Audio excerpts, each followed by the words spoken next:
Think your garden can't get any better? Think again. I have some simple DIY budget-friendly upgrades that can transform your outdoor spaces. If you're anything like me, you're probably always thinking of ways to make your garden more interesting and inviting in a space that you want to spend more time in. Today, I'm going to share with you some real-life examples of some projects that won't break the bank but are really impactful. Up first is adding an arbor. Adding an arbor adds character to your garden, and it's also a decorative and functional element. An arbor creates a focal point. It naturally draws your eye and provides a visual anchor in the garden, making it a centerpiece for your design. It can define entrances, frame views, or lead the way to other areas of the garden. I actually added the first arbor to my garden last season when I was updating my raised bed garden. And I wanted to add sort of a more grand entrance. So by adding this vertical structure, it really gave it more of a visual impact. And it also gave me the opportunity to grow some plants up and over it. Now, when I was looking for an arbor for my garden, I specifically came across that one and loved it because it had an X detail on the side that matched the garden gate that I had in that space. And it was wood, and it wasn't the color that I was looking for, but I was able to stain it. So you are able to customize them to fit your spaces and your needs. Now, another use for an arbor could be as a transition between spaces. And last summer when I visited my friend Maureen in her garden, we did a tour, and she had a really great use for an arbor. She created what she calls her arbor garden on her side yard. And what it does is it takes you down a path and through the arbor into her backyard. So this was a really great use for an arbor as a transition between different spaces. We also visited landscape designer Andrew Grossman, and his garden had a number of arbors. In one specific area, he had actually 3 arbors, and it created sort of a room with each arbor being an entrance and an exit to this space. It really created a sense of enchantment and roses.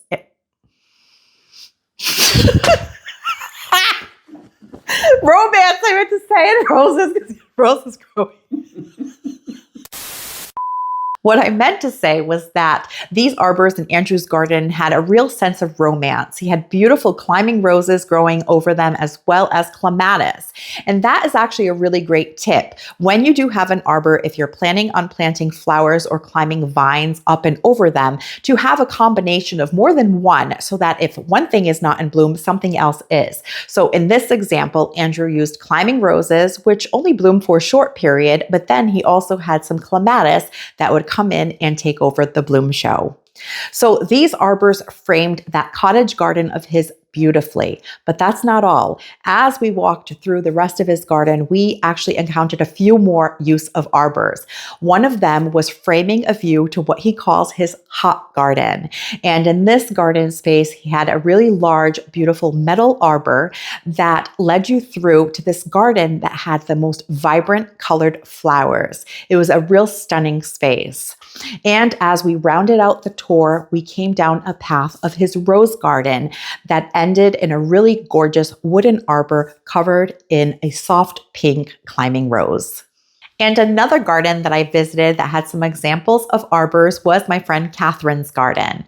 When we started the tour of Catherine's garden, the very first arbor that we encounter is one that was wooden and built by her husband. It was beautiful. She had several vines growing over it, and underneath were 2 steps that led you onto her covered porch or deck.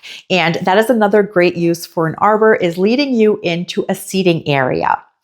And as we progressed through her garden, we then ended up hitting another arbor that led you to a different garden space. So this was an arbor used for a transition between spaces, and this led us to her meadow.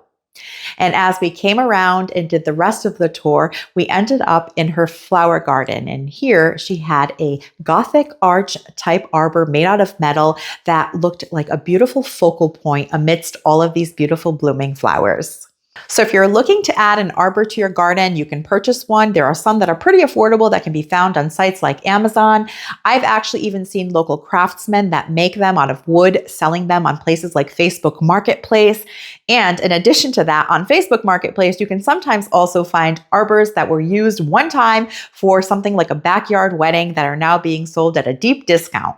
So these are all ways that you can add a beautiful arbor to your garden this season. Up next is the idea of a garden room. Now, this sounds like it could be a pretty large scale project, right? But it doesn't have to be. Let me explain. Several years ago, I had visited a beautiful garden in Little Compton, Rhode Island called Seconic Gardens. And as I traveled through this garden space, they had an ongoing theme, and that was of garden rooms. It made this place really magical and fun to explore because you never knew what was waiting around the next corner. So, as I was going through, I was observing what they were using to create these different rooms within this garden.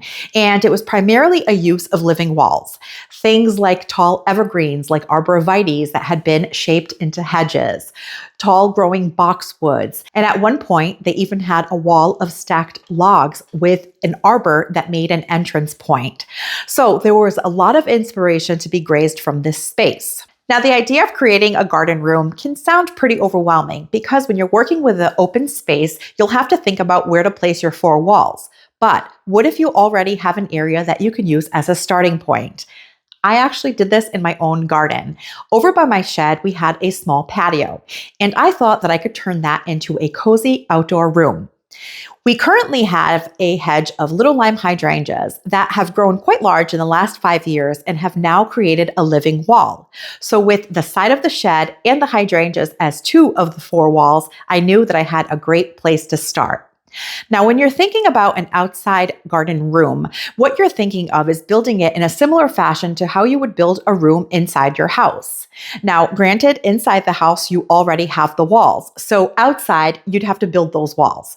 So using green material is probably the easiest thing to do by planting a hedge of something, whether it be tall growing boxwoods or evergreens, something like a sky pencil holly, which is pretty narrow, or even like a hedge of hydrangeas like I have done in my own space, would make a great living wall. But if you don't have an area that you can plant into, similar to what I had going on, I had a patio that was made out of pavers. And so for that reason, in order to add more green to that space, I had to plant into some raised bed planters. That is another option. You can actually create walls with the use of raised bed planters in tall growing material. And another way that you could create this is with some screens or some lattices or even trellises can create living walls. And then your next step would be to add the furniture. Now, inside that room that you've created, you can add things like a dining area, so a small bistro table, or even some seating areas like a little bench or a conversation set. And the next thing you can do is add some accessories. So in my case, the accessories that I added were some more planters with plants to make the area feel more lush and green. But you can also add something like a water feature, which I also made a DIY water feature that added a little bit of sound that was really soothing in that space. So thinking about your own garden, do you have an area that you can already use as a jumping off point to create your own garden room? Whether it be a patio, a deck, or even a corner of your yard where you have a living fence already, that would just involve adding another wall. And to add another living wall, you can actually do that pretty affordably by looking for end of season clearance. I often find arborvitaes as well as hydrangeas on clearance at the end of the season. So if you have a desire to create a garden room in your own garden, start thinking ahead and accumulating some of those plants at the end of season clearance so that you can build your own secret garden feel in your own garden. Next on the list is creating a new planting or flower bed or expanding an existing planting or flower bed. But I have a little bit of a twist on that, and I'll explain in just a minute. But first, I want to give you some information about my favorite method to start a new planting bed, and that is through use of the sheet mulching method. Now, I do have a video that I've created on this. It's a 5-minute quick start guide, which will get you started and explain the whole process. But in general, it's a lot easier than digging up sod and grass manually. It's the process of layering thick layers of newspaper or some cardboard to kill off your grass and start a new planting area. Going back to what I mentioned earlier about expanding an existing flower bed, you might be thinking that you're going to expand it by making it longer or making the planting bed deeper so that you have more room to add plants. But what I'm talking about is actually expanding upon an existing tree ring. This is not something that I thought about initially, but now I'm looking at every tree ring as a new opportunity. Now, when you plant a tree, you pretty much just make a circle, you plant your tree, you put some mulch and maybe some edging and call that project done. And it can be. But you can also expand upon that and create a bigger planting area. I've done this twice in my garden in the last couple of years. The first time was over by my driveway where I have 2 Japanese maples planted. They are blood goods and they have beautiful red foliage. And initially I just had 2 of them. And a year or 2 later, I thought about maybe putting a couple more plantings in that space. And I started off with a couple of ivory halo dogwoods planted in the center, but they looked a little silly. And when I looked at the way that they were shaped, it sort of looked like a pool cue, that thing that you use to rack up your balls when you're playing pool. And I did not like the look of it. So what I ended up doing was adding some edging, and we made a really large island bed. And slowly I've been changing out the plantings and tweaking it. And I'm now finally getting to a point where I really like the way that it looks. And I think it turned out beautifully. So that was one example. And in my backyard, I also had a bloodgood Japanese maple that was by itself in a tree ring that I decided to add yet another planting bed with that tree as the center point. So I went ahead and I expanded from that point, and now I had more space to add some more dwarf conifers as well as some perennials. Now that I'm thinking about it, I actually did this long before I did the island bed in the driveway with my shed beds. I did have one single Dr. Merrill magnolia planted in the corner of our shed in memory of one of our dogs that passed away. And for a while, it was just that tree. And then a couple of years later, I was able to convince my husband and garden assistant, George, to add a bed in that area around the tree. So we did that, and naturally I needed a matching bed on the other side, and so it goes. But I will also be adding a new bed this coming season behind our 2 driveway walls, and I am currently using the sheet mulching method to kill off that grass. I have some cardboard that we placed down a few months ago, and it's doing its job, and it'll be ready to plant in just a couple more months.